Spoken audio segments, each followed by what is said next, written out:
एक गांव में एक किसान रहता था। उसके परिवार में उसकी पत्नी और एक लड़का था।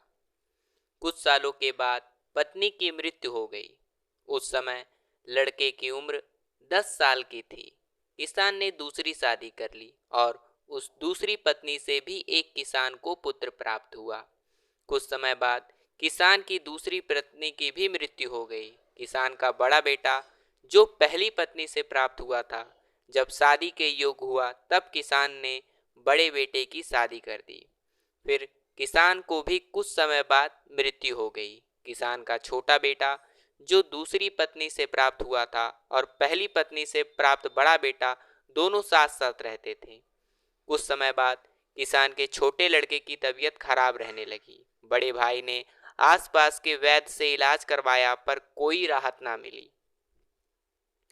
छोटे भाई की दिन पर दिन तबीयत बिगड़ती जा रही थी और बहुत खर्चा भी हो रहा था। एक दिन बड़े भाई ने अपनी पत्नी से सलाह की, यदि ये छोटा भाई मर जाए तो हम इसके इलाज के लिए पैसे खर्च ना करना पड़े। तब उसकी पत्नी ने कहा कि क्यों ना किसी वैद्य से बात करके इसे जहर दे दिया जाए, किसी को पता भी नहीं चलेगा, कोई समाज में भी शक नहीं करेगा कि बीमार था, बीमारी से मृत्यु हो गई। बड़े भाई ने ऐसा ही किया। एक वैद्य से बात की और अपनी फीस बताओ, मेरे छोटे भाई को जहर देना है। वैद्य ने बात मान ली और लड़के को जहर दे दिया और लड़के की मृत्यु हो गई। उसके भाई भाभी ने खुशी मनाई कि रास्ते का कांटा निकल गया, अब सारी संपत्ति अपनी हो गई। उसका अंतिम संस्कार कर दिया। कुछ महीनों पश्चात उस किसान के बड़े लड़के की पत्नी को लड़का हुआ।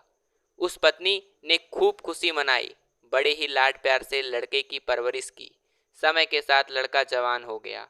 उन्होंने अपने लड़के की शादी कर दी। शादी के कुछ समय बाद अचानक लड़का बीमार रहने लगा।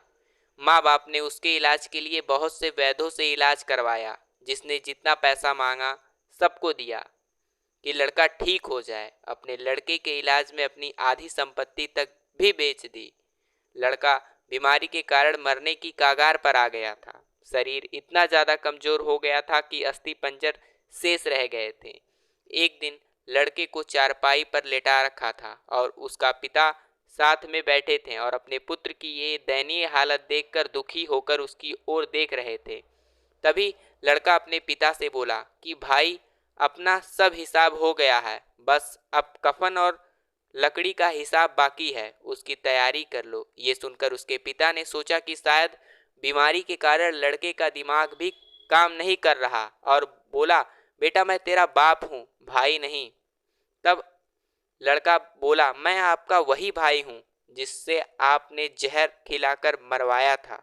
जिस संपत्ति के लिए आपने मुझे मरवाया था, अब वो मेरे इलाज के लिए आधी बिक चुकी है, आधी आपकी ही शेष है, हमारा हिसाब हो गया। तब उसका पिता फूट फूट कर रोते हुए बोला कि मेरा तो कुल नाश हो गया, जो किया मेरे आगे आ गया, पर तेरी पत्नी का क्या दोष जो इस बेचारी को जिंदा जलाया जाएगा। उस समय सती प्रथा थी जिसमें पति के मरने के बाद पत्नी को पति की चिता के साथ जला दिया जाता था। तब वो लड़का बोला कि वो वैद्य कहाँ है जिसने मुझे जहर खिलाया था। तब उसके पिता ने कहा कि तुम्हारी मृत्यु के 3 साल बाद भी वो मर गया। तब लड़के ने कहा कि ये वही दुष्ट वैद्य है और आज मेरी पत्नी रूप में है।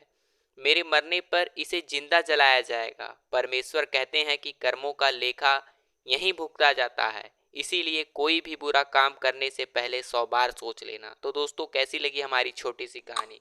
कमेंट बॉक्स में अपनी राय जरूर दीजिएगा और कहानी आपको अच्छी लगी तो वीडियो को लाइक कर चैनल को सब्सक्राइब करना मत भूलिएगा। फिर मिलेंगे एक नई कहानी में एक नई सीख के साथ। तब तक के लिए धन्यवाद।